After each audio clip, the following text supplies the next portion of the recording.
What would you do if you discovered that the person you just humiliated was actually the hero who had saved your life years ago? The story you're about to hear will shatter your heart and show you why we should never judge anyone by their circumstances. This is the tale of how one moment of cruelty led to the most shocking revelation imaginable, and why sometimes the people who deserve our respect the most look nothing like what we expect. Alexander Whitman had built his empire on ruthless ambition and cold calculation. At 45, he was worth $2.8 billion, owned properties in 12 countries, and commanded respect in boardrooms around the world. His penthouse suite overlooked the Seattle skyline. His garage housed a collection of exotic cars, and his reputation for being brilliant but heartless preceded him everywhere he went. But success had cost Alexander something precious: his humanity. Somewhere between his first million and his first billion, he'd forgotten that money was just paper and that the true measure of a man had nothing to do with his bank account. On this cold December morning, Alexander was rushing to the most important board meeting of his career. Global Industries was about to announce him as their new CEO, a position that would make him one of the most powerful men in America. Everything had to be perfect. He stepped out of his chauffeured Bentley in front of the towering glass building that housed Global Industries headquarters. The December wind cut through the Seattle streets, and Alexander pulled his $15,000 cashmere coat tighter around his shoulders. That's when he saw him. Sitting against the building's marble wall was a homeless man in his 50s. His clothes were tattered and dirty. His gray hair was unkempt, and his weathered face bore the lines of someone who had seen too much hardship. A cardboard sign beside him read, "Homeless Veteran. Anything helps. God bless." The man looked up as Alexander approached, and for just a moment, their eyes met. There was something familiar about those eyes, something that stirred a memory Alexander couldn't quite place. But he pushed the feeling aside, too focused on his upcoming triumph to care about a stranger's troubles. "Excuse me, sir," the homeless man said quietly, his voice hoarse from the cold. "Could you spare some change? I haven't eaten in 2 days." Alexander's expression hardened with disgust. Here he was, about to become one of the most powerful CEOs in the country, and this vagrant was bothering him with his problems. "Get a job," Alexander snapped coldly. "I don't give money to lazy people who'd rather beg than work." The homeless man's face fell, but he maintained his dignity. "Sir, I'm a veteran. I served 3 tours in Afghanistan. I'm not lazy. I'm just having a hard time right now." But Alexander's cruelty was just beginning. "A veteran?" Alexander laughed harshly. "If you're such a hero, where are your medals? Where's your uniform? You look like every other con artist trying to guilt people out of their hard-earned money." The words hit the homeless man like physical blows. Other pedestrians stopped to stare, some pulling out their phones to record the confrontation. "I lost everything in a fire 6 months ago," the man explained quietly.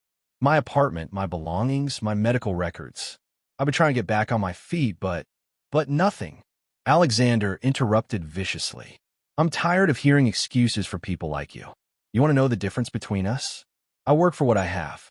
I built an empire through intelligence and determination, while you sit on street corners making up sob stories." The homeless man's hands trembled, but whether from cold, hunger, or emotion, Alexander didn't care to notice. "You know what's wrong with this country?" Alexander continued, his voice growing louder. "It's people like you who think society owes them something.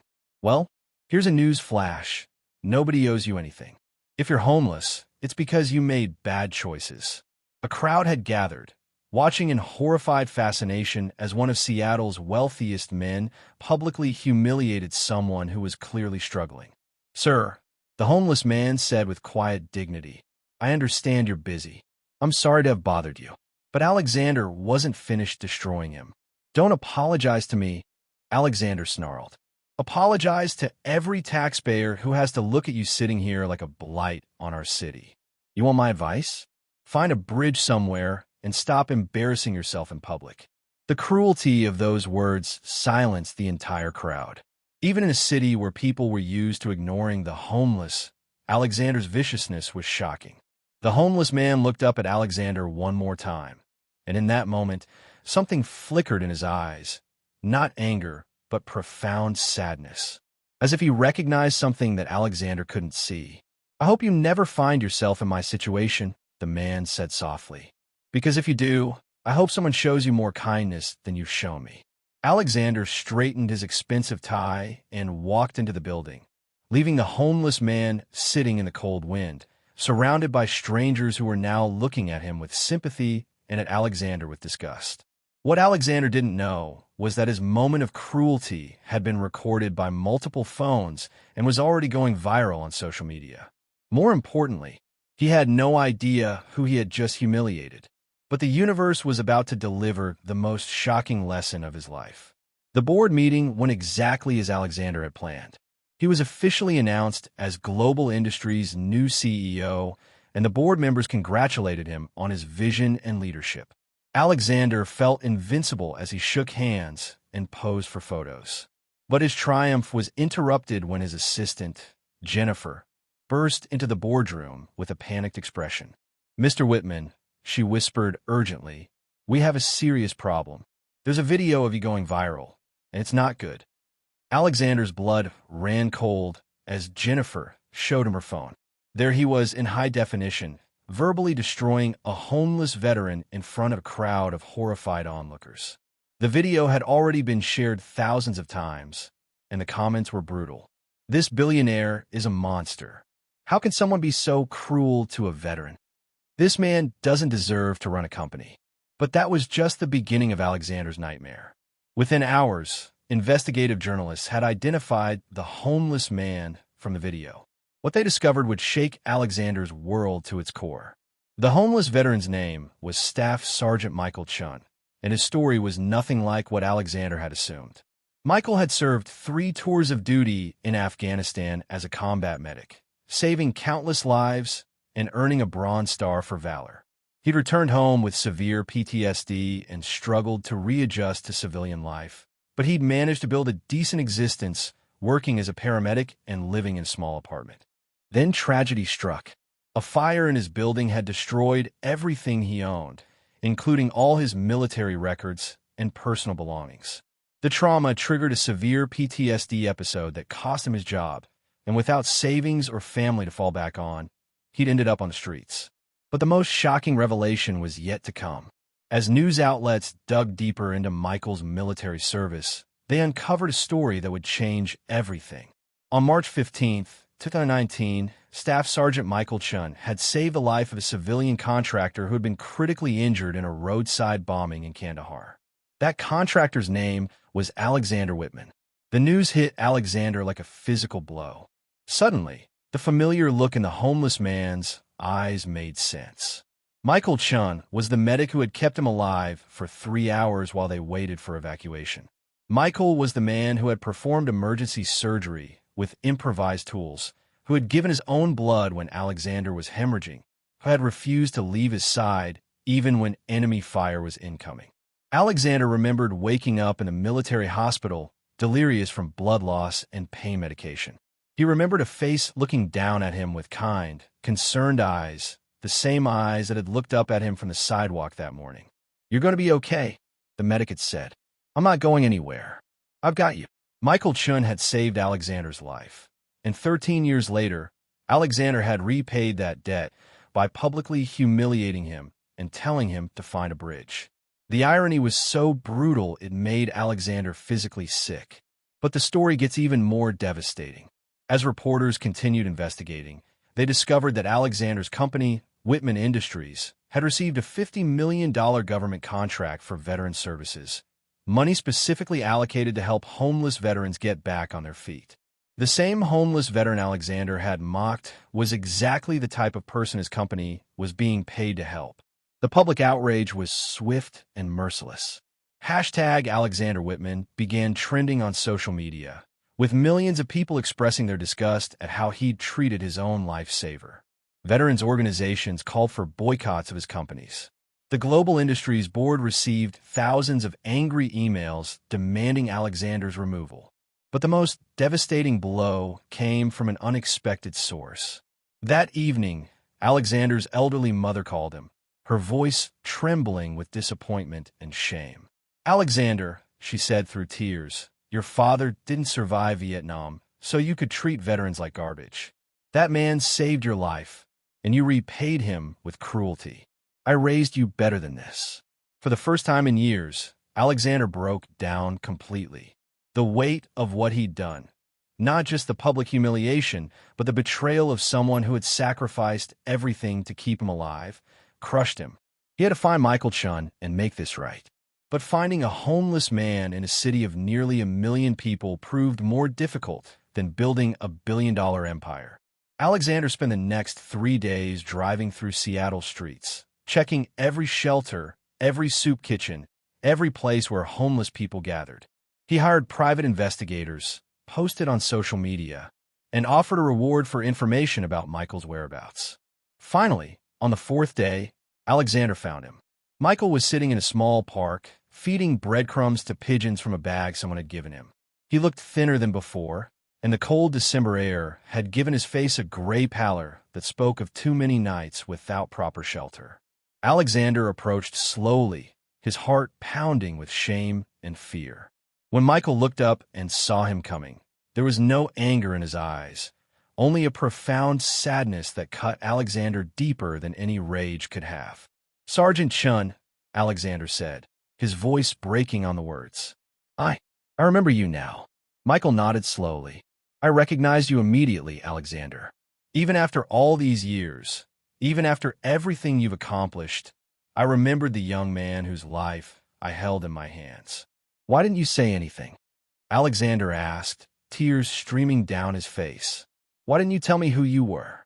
Michael's answer would haunt Alexander forever. "Because I wanted to see who you had become," Michael said quietly. "When I saw you walking toward that building in your expensive suit, I hoped that the man whose life I'd saved had become someone who would help others. Instead, I discovered that saving your life had put a cruel man into the world." The words hit Alexander like bullets. "Michael, I'm so sorry. I had no idea that I was the one who saved you." Michael interrupted gently, or that I was a human being deserving of basic respect. Alexander couldn't answer because they both knew the truth. If Michael had been any other homeless veteran, Alexander would have treated him exactly the same way. "I don't deserve your forgiveness," Alexander whispered, "but I want to spend the rest of my life trying to earn it." What happened next would restore both men's faith in redemption. Alexander didn't just apologize, he took action. Within a week, he had personally ensured that Michael was housed in a comfortable apartment with access to the mental health services he needed. But more importantly, Alexander made Michael his partner in completely restructuring his approach to veteran services. Together, they created the Chun Foundation, named after the man who had saved not just Alexander's life, but his soul. The foundation didn't just provide housing for homeless veterans. It provided comprehensive support, including job training, mental health counseling, and peer support from other veterans who had overcome similar struggles. Michael became the foundation's director, using his own experience of homelessness and his natural compassion to help other veterans who had fallen through society's cracks. But the most powerful moment came 6 months later, at the foundation's first major fundraising gala. Alexander stood at the podium before an audience of Seattle's wealthiest citizens and told the complete story. His rescue in Afghanistan, his cruel treatment of Michael on the street, and the shocking discovery of his identity. "I thought wealth made me superior to everyone else," Alexander said, his voice carrying to every corner of the ballroom. "I thought my success gave me the right to judge others by their circumstances. I was wrong about everything." He gestured to Michael, who was sitting at the head table wearing a new suit but still carrying himself with the humble dignity that had never left him. "This man saved my life twice," Alexander continued. "Once in Afghanistan, when he risked his own life to keep me breathing, and once on a Seattle sidewalk, when his grace in the face of my cruelty showed me that I had become someone unworthy of the life he'd given me." The audience was completely silent, captivated by the raw honesty of Alexander's confession. "Sergeant Michael Chun taught me that true heroism isn't about wealth or power or success. It's about sacrifice, compassion, and treating every person with the dignity they deserve. The homeless veteran I mocked was worth 1,000 of me. And it took losing everything, my reputation, my new position, my self-respect, to finally understand that. Alexander looked directly at Michael, his voice thick with emotion. Michael, you saved my life in Afghanistan. But more importantly, you saved my soul in Seattle. Thank you for showing me that it's never too late to become the person you were meant to be. The standing ovation lasted for 10 minutes. That night, the gala raised $12 million for veteran services. But more importantly, it marked the beginning of a friendship that would change both men forever. Michael helped Alexander understand the struggles that veterans faced when returning to civilian life. Alexander used his resources and connections to create systematic change in how society treats its heroes. Together, they opened 17 transitional housing facilities across the Pacific Northwest. They lobbied for better mental health services for veterans. They created job training programs that connected veterans with meaningful employment. But perhaps most importantly, they showed the world that redemption is possible, that cruelty can be transformed into compassion, and that sometimes our worst moments become doorways to our best selves. 5 years later, Alexander and Michael stood together at the dedication of their latest project, a comprehensive veteran service center that would serve as a model for the entire country. You know, Michael said as they watched veterans and their families tour the new facility, that day on the sidewalk was the lowest point of my life. I'd lost everything, and then I lost my dignity too. But it led to this. Alexander nodded, still amazed by Michael's capacity for forgiveness. I was so focused on my own success that I forgot success means nothing if you're not using it to lift others up. A young veteran approached them, a woman who had recently completed the program and found housing and employment. Mr. Whitman, Sergeant Shun, I just wanted to thank you. 6 months ago, I was sleeping in my car with my 2 kids. Now we have a home, I have a job, and my children have hope for the future. As Alexander watched Michael embrace the young veteran, he understood that this was what real wealth looked like. Not the numbers in his bank account, but the lives they'd touched, the hope they'd restored, the dignity they'd helped rebuild. Here's what this story teaches us about life. Never judge someone by their circumstances, because you never know what battles they've fought or what sacrifices they've made. The person you dismiss today might be the hero who saved your life yesterday. Michael Chin's homelessness didn't erase his heroism. His circumstances didn't diminish his worth. His struggles didn't make him less deserving of respect and compassion. Alexander's wealth didn't make him superior to anyone. His success didn't give him the right to treat others with cruelty. His achievements meant nothing when weighed against his lack of character. But this story also shows us that redemption is possible. Alexander could have remained the heartless billionaire who mocked veterans. Instead, he chose to become someone worthy of the life Michael had saved. Every day, you encounter people whose stories you don't know. The homeless person asking for help might be a veteran who served their country with honor. The struggling single parent might have overcome challenges you can't imagine. The elderly person moving slowly might have wisdom and experiences that could change your life. You have the power to be Alexander at the beginning of this story, successful but heartless, wealthy but empty. Or you can choose to be Alexander at the end, using your resources and privileges to lift others up rather than tear them down. Michael Chin shows us what true heroism looks like. It's not just the courage to save lives in combat. It's the grace to maintain your dignity when life strips away everything else, and the compassion to forgive those who have wronged you. The next time you see someone who appears to be struggling, remember Michael Chin. Remember that heroes don't always look like what we expect. Sometimes they're sitting on sidewalks, asking for help, carrying invisible wounds from battles they fought to protect our freedom. And remember Alexander's transformation. No matter how successful you become, no matter how much wealth you accumulate, your true worth will always be measured by how you treat those who have less than you do. Because in the end, we're all just people trying to survive in a difficult world. Some of us have been luckier than others. Some have faced battles that would break most people's spirits. But we all deserve basic human dignity and respect. The man who saved your life might one day need you to save his. The question is, what kind of person will you choose to be when that moment comes?